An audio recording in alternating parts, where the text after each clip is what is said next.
Om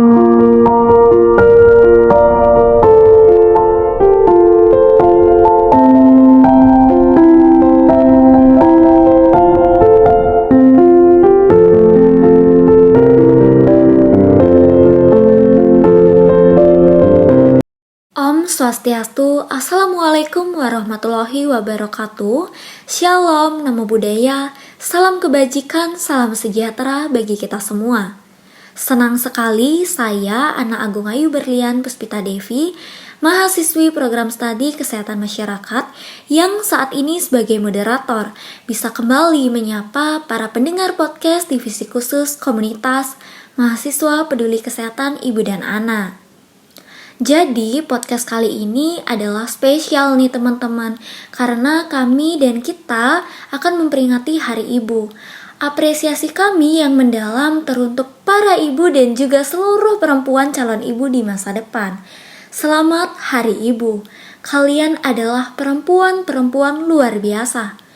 Dan tentu saja kali ini kami juga mengundang narasumber yang luar biasa. Beliau adalah seorang ibu, seorang pendidik, dan juga dosen di program studi Sarjana Kesehatan Masyarakat Universitas Udayana. Beliau bergelut pada bidang kesehatan ibu dan anak. Baik, telah hadir bersama kita beliau Bu Desa Nyoman Widiantini, SST MKes. Selamat pagi Bu Desa. Selamat pagi, Gung Berlian dan adik-adik semua. Salam sehat dan salam semangat nih Bu. Bagaimana nih kabarnya hari ini Bu? Sehat-sehat. Nggih, astungkara kita semua selalu dalam keadaan yang baik dan selalu dalam keadaan yang sehat nggih Ibu.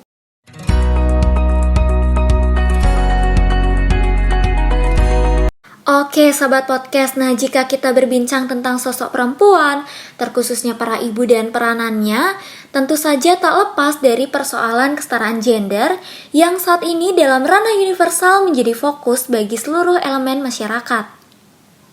Ibu adalah sosok superwoman yang mampu melakukan banyak peran, termasuk sebagai istri, ibu rumah tangga, pendidik, maupun sebagai wanita karir dalam ranah publik. Begitu banyaknya peran ibu tidak bisa dideskripsikan seberapa hebatnya sosok seorang ibu. Walaupun perempuan kini mampu berada di ranah publik, nyatanya hingga detik ini praktik budaya patriarki dengan atau tanpa disadari masih melekat dan berkembang di tatanan kehidupan masyarakat. Banyak perempuan yang dituntut untuk memikul dua peran sekaligus. Peran ganda tersebut sebenarnya tidak menjadi masalah apabila adanya pola relasi dalam keluarga. Namun, bagaimana apabila tidak? Maka hal tersebut akan dapat memunculkan fenomena beban ganda. Maka dalam rangka hari ini adalah spesial Hari Ibu, sebagai bentuk kepedulian terhadap seluruh perempuan dan para ibu, kami Divisi Khusus Komunitas Mahasiswa Peduli Kesehatan Ibu dan Anak mempersembahkan podcast spesial Hari Ibu yang bertemakan Double Burden of Women, menelisik dampak melekatnya budaya patriarki terhadap aktualisasi peran perempuan. Untuk membuka perbincangan kita kali ini, jika menelisik sejarah, Indonesia pernah memiliki pejuang emansipasi wanita yang bahkan keteladanannya dalam memperjuangkan kesamaan kedudukan antara perempuan dengan laki-laki. Tokoh tersebut tidak lain ialah Raden Ajeng Kartini. Lalu kira-kira bagaimanakah pandangan ibu terhadap sosok Raden Ajeng Kartini dan bagaimanakah pandangan ibu dalam memaknai Hari Ibu? Iya, terima kasih sebelumnya untuk Gung Berlian. Ya, jadi kalau misalnya ditanya tentang Raden Ajeng Kartini ya, tentu kita semua tahu beliau adalah pejuang emansipasi wanita. Ya, kalau kita lihat zaman sekarang banyak perempuan-perempuan yang sudah sekolah tinggi. Kalau dulu kan kondisinya tidak seperti itu. Ya, jadi perempuan kita mengenal ada peran domestik ya, di mana perempuan kerjanya hanya di rumah saja. Jadi kerjaan mengurus rumah tangga, bersih-bersih, ngemong anak, itu semua adalah tugasnya si perempuan. Ya, kalau dulu perempuan-perempuan dulu tidak bisa sekolah seperti sekarang ya, mereka tugasnya hanya di rumah gitu, hanya perempuan-perempuan dari mungkin dengan tingkat ekonomi atau kedudukan yang tinggi yang bisa mengenyam bangku sekolah ya. Jadi berkat perjuangan beliau kita semua akhirnya perempuan-perempuan sekarang sudah bisa mengenyam pendidikan yang lebih baik lagi. Gitu. Jadi sangat berterima kasih sekali kepada beliau ya, karena berkat jasa beliau kita kaum perempuan akhirnya bisa mengenyam pendidikan yang hampir sama gitu, bahkan ada yang lebih tinggi dibandingkan dengan laki-laki. Kemudian kalau mengenai Hari Ibu sendiri gitu ya, balik lagi saya sering mengatakan bahwa perjuangan seorang ibu itu sangat luar biasa sekali. Ya, mulai dari hamil, melahirkan, kemudian membesarkan anak, itu sangat luar biasa. Jadi harus kita apresiasi, kita hargai. Jadi prosesnya panjang ya, mulai dari hamil, melahirkan, kita tahu resiko-resikonya. Nah, saya sering kali mengajar di kelas angka kematian ibu yang yang sering saya sampaikan bahwa di sana ada perjuangan seorang ibu ketika melahirkan antara hidup dan mati ya, ada perjuangan ibunya, perjuangan anaknya, kemudian sampai ke rumah pengasuhan, ditambah lagi sekarang dengan adanya emansipasi, tingkat pendidikan yang lebih tinggi, perempuan sekarang tidak hanya di ranah domestik ya, tapi juga di ranah publik, bekerja juga. Nah ini tentu menimbulkan peran ganda juga yang akan kita bahas hari ini ya, Gung ya. Ibu yang sebagai ibu rumah tangga, ada juga ketika dia bekerja ya sebagai pekerja gitu, sehingga ini menimbulkan peran ganda. Jadi luar biasa sekali peran ibu-ibu untuk di zaman sekarang yang kita lihat. Ya, jadi ini perlu untuk mendapat perhatian. Ya, gitu, Gung. Wah, sangat luar biasa perjuangan beliau. Sosok yang sangat inspiratif dan sudah sangat akrab di telinga kita yang merupakan pelopor kesetaraan dan keadilan gender perempuan di Nusantara. Namun demikian, dewasa ini tidak dapat dipungkiri bahwasannya budaya patriarki ini masih melekat erat dengan kehidupan masyarakat, dengan atau tanpa kita sadari. Di era saat ini, masih sering dijumpai adanya pembatasan hak perempuan dikarenakan adanya budaya patriarki yang masih hidup di tengah-tengah masyarakat.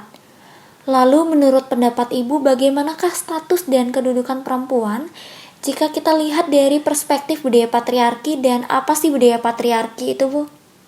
Jadi mengenai kedudukan perempuan ya dalam budaya patriarki. Jadi sebenarnya kita bahas dulu ya.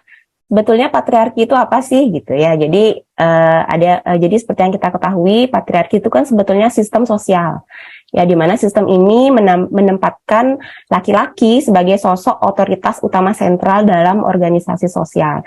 Nah, di sini yang biasa kita lihat adalah bahwa seorang ayah atau figur laki-laki ini memiliki otoritas terhadap perempuan, anak, harta benda gitu. Sehingga budaya patriarki ini kan sebetulnya munculnya sudah ada sejak zaman dahulu ya, secara turun-temurun, yang menganggap bahwa laki-laki ini lebih superior gitu dibandingkan dengan yang perempuan.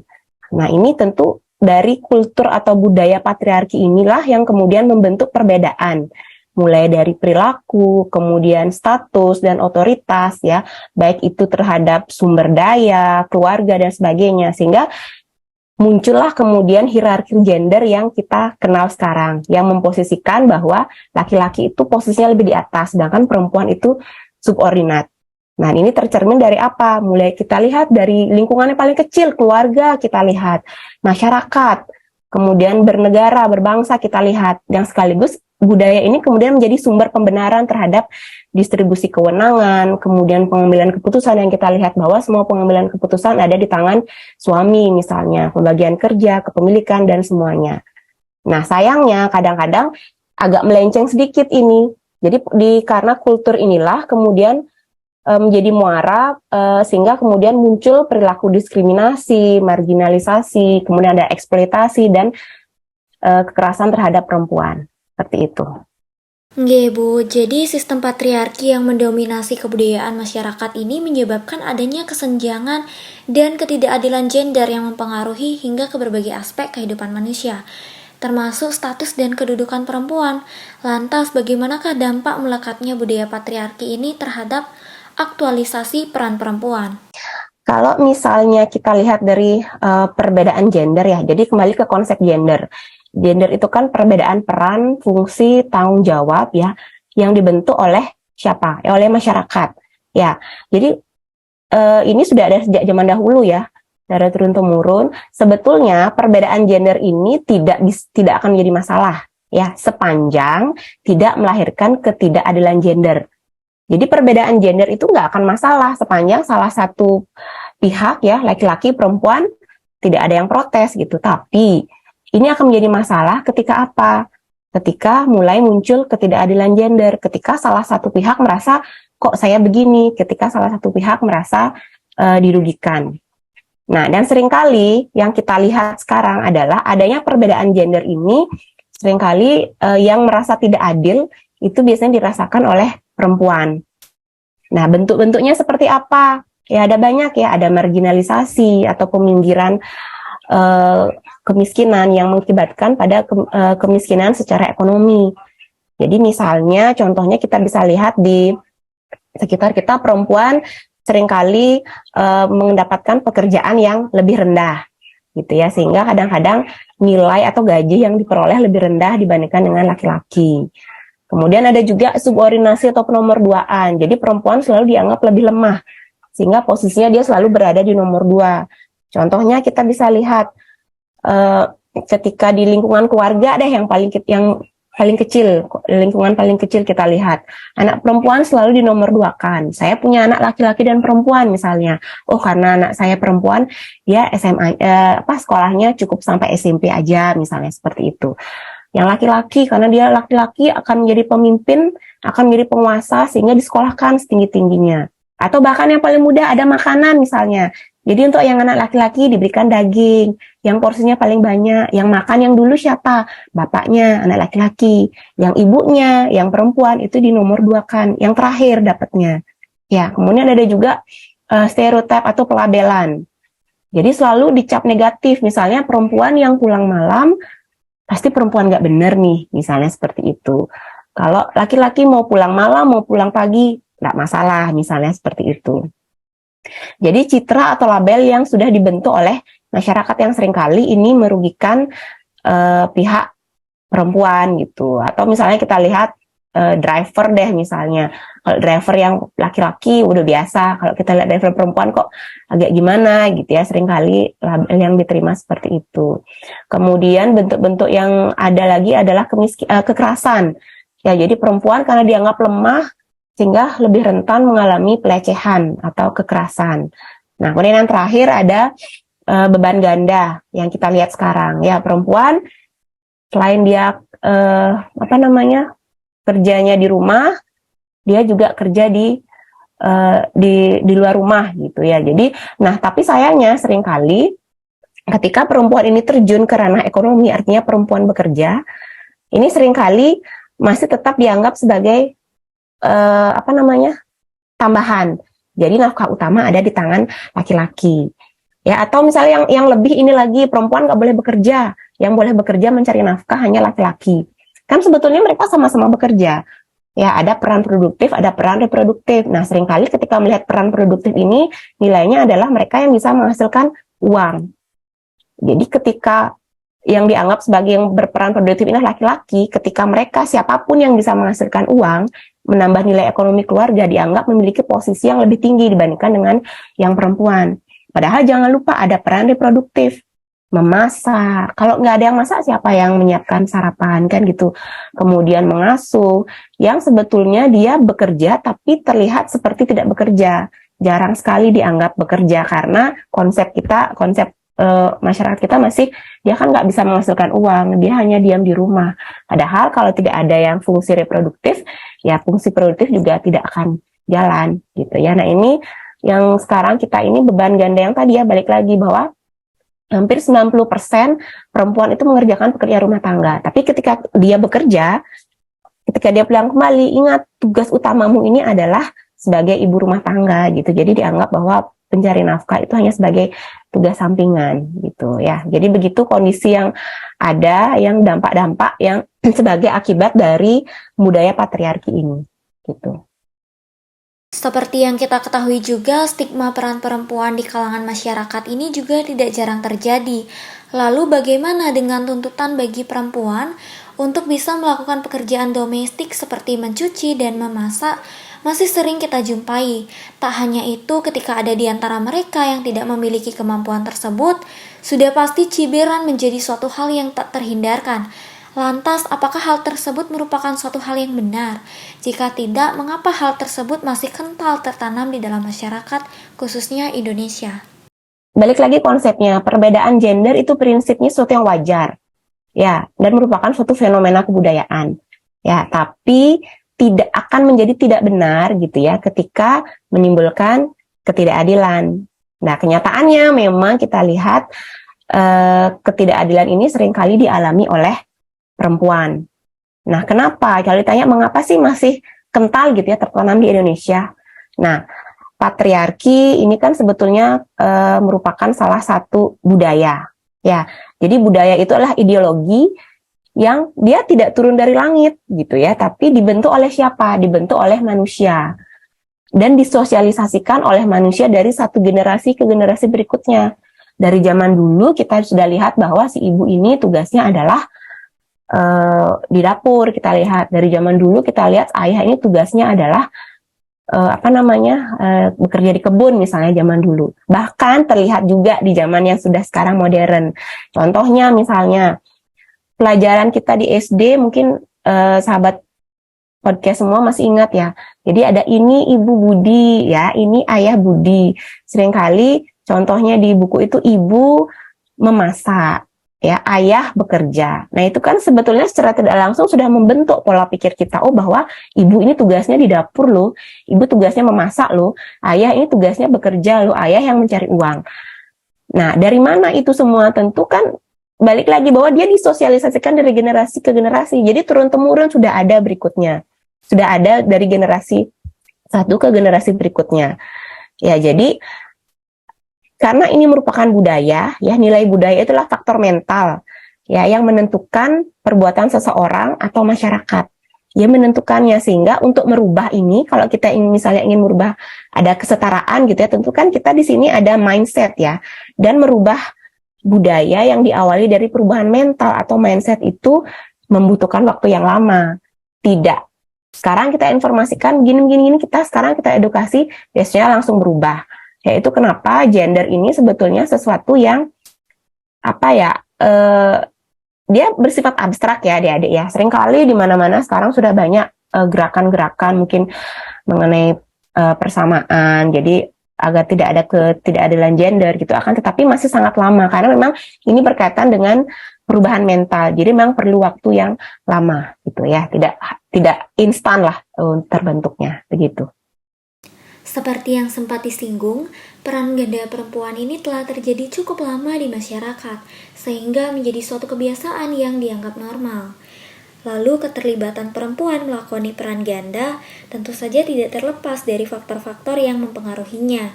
Jadi apa saja faktor-faktor pendorong peran ganda perempuan tersebut, Bu? Faktor kenapa perempuan sekarang kita lihat lebih banyak gitu ya peran gandanya. Yang pertama tentu dengan adanya era industrialisasi, perkembangan zaman, kita lihat perempuan sekarang pendidikannya sudah lebih tinggi ya adik-adik ya. Kita lihat pendidikan yang lebih tinggi. Kemudian di era globalisasi ini fenomena wanita kerja, wanita karir itu seakan tidak bisa terbendung lagi gitu ya.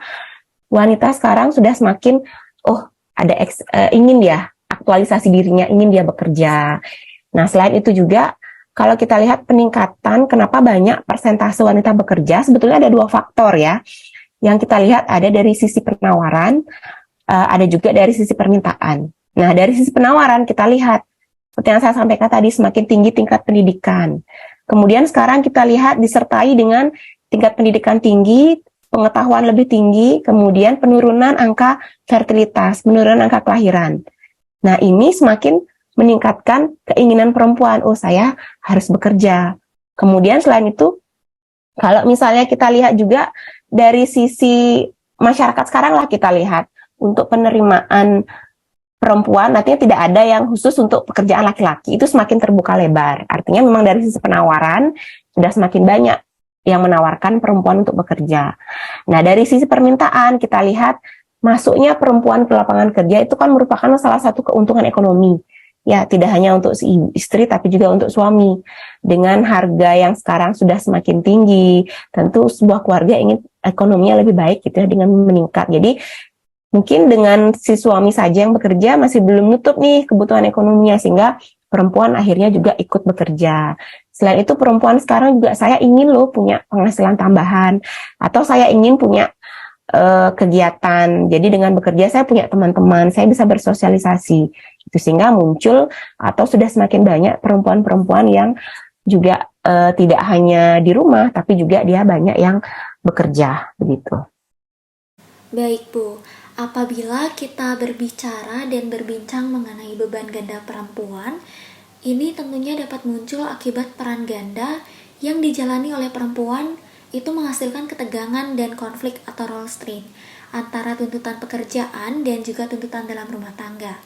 Adanya beban kerja yang berlebih yang mana tuntutan-tuntutan pekerjaan dari dua peran sekaligus antara pekerjaan dan rumah tangga melebihi kapasitas waktu dan tenaga seseorang. Lantas bagaimanakah Bu cara-cara atau strategi untuk tetap dapat menyeimbangkan kedua peran tersebut agar peran ganda ini yang dijalankan perempuan tersebut tidak sampai menimbulkan beban ganda? Strateginya, jadi sebelum kita bahas strategi, kita bahas konfliknya apa sih gitu ya dari peran ganda tersebut ya. Jadi dari peran ganda yang tadi ya, baik itu peran domestik ya, kemudian juga peran publik, tentu ini akan muncul konflik ya, ada percikan-percikan konflik. Di mana kita yang sudah terbiasa tertata sebagai sistem budaya bahwa perempuan ini kerja di rumah, sekarang dia harus bekerja di luar. Ya, jadi kita sudah terbiasa dengan pola pikir yang seperti itu. Jadi ketika perempuan kerja, ketika dia balik pulang ke rumah, dia dihadapkan lagi pada realita bahwa ini tugas di rumah juga menjadi tanggung jawabmu. Gitu. Nah, beberapa masalah yang sering misalnya dialami adalah bagi perempuan bekerja, tentu dia ingin memaksimalkan eksistensinya di dunia kerja. Jadi dia bekerja secara maksimal. Kadang-kadang dia lupa bahwa ketika dia pulang ke rumah, dia punya tanggung jawab juga untuk keluarganya dia, ya, untuk mengurus anak, untuk mengurus suami. Nah, di sini kemudian muncul peran ganda. Satu sisi dia ingin kerjaannya optimal, satu sisi dia juga ingin rumah tangganya, artinya perawatan anak-anaknya, jadi kerjaannya di rumah tangga juga berjalan optimal. Nah, seringkali kemudian ketika tidak ada support system yang baik, akan menjadi konflik di sini. Gimana nih pekerjaan juga saya harus ada deadline misalnya. Kemudian ketika di rumah, aduh anak belum ini. Kemudian muncul lagi ketika misalnya yang punya balita, perkembangan anaknya ada masalah, atau yang punya anak remaja muncul kenakalan. Lagi budaya kita selalu menganggap bahwa kalau misalnya yang nakal ini salah ibunya, seringkali begitu. Kemudian ini anaknya kok belum bisa ngomong, misalnya belum bisa jalan, anaknya kok nggak mau makan sayur, misalnya ini seringkali yang disalahkan adalah ibunya. Nah, di sana muncul lagi konflik yang lebih tinggi. Nah, jadi di sana bentuk-bentuk konflik yang biasanya diakibatkan karena peran ganda tersebut. Ya, jadi ketika dia milih wanita karir, jangan lupa ketika dia di rumah ada juga kerjaan rumah yang menunggu, gitu ya. Nah, kemudian bagaimana solusi untuk meringankan atau meminimalisir? Yang paling utama tentu adalah komunikasi ya dengan keluarga, saling menghargai. Karena kembali lagi, siapa sih support system yang paling mendukung ya, terutama seorang istri. Misalnya ketika saya bicara sebagai seorang istri tentu adalah suami. Nah, di sini kita perlu komunikasi dengan suami. Kita perlu saling menghargai. Jadi ada komitmen di awal. Saya bekerja, misalnya gini, apa yang bisa dilakukan? Misalnya contohnya adalah konsep berbagi peran. Jadi berbagi peran ini bukan hanya sekedar si suami membantu ya pekerjaan istri ketika dia berada di rumah, tapi dia berkomitmen untuk menggantikan peran istrinya mungkin ketika dia bekerja. Gitu. Jadi intinya adalah komunikasi, saling menghargai gitu ya, bahwa saling menyadari bahwa masing-masing punya peran sendiri-sendiri gitu. Jangan menganggap misalnya baru istrinya bekerja, nanti suaminya takut, nanti dia lebih tinggi penghasilannya, kemudian nanti saya jadi diinjak-injak gitu misalnya. Ya jangan ya. Jadi harus intinya adalah saling komunikasi, saling menghargai dan saling berbagi peran. Termasuk juga perkembangan anak ya. Jadi ketika dia balik ke rumah jangan lupa bahwa tanggung jawab perkembangan anak itu ada di suami istri, ayah dan ibu. Jadi jangan semuanya dibebankan kepada si istri gitu ya. Jadi itulah saling komunikasi dan menghargai sih intinya.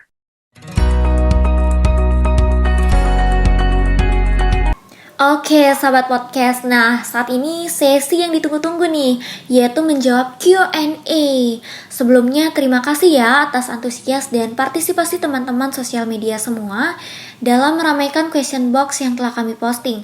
Nah, pertanyaan tersebut yang telah masuk telah kami rangkum. Baik Bu Desa, untuk pertanyaannya saya izin untuk membacakannya nggih.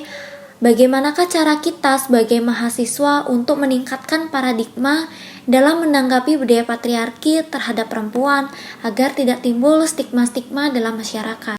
Ya, jadi cara merubah paradigma itu cara pandang ya, cara merubah cara pandang orang terhadap budaya patriarki gitu ya.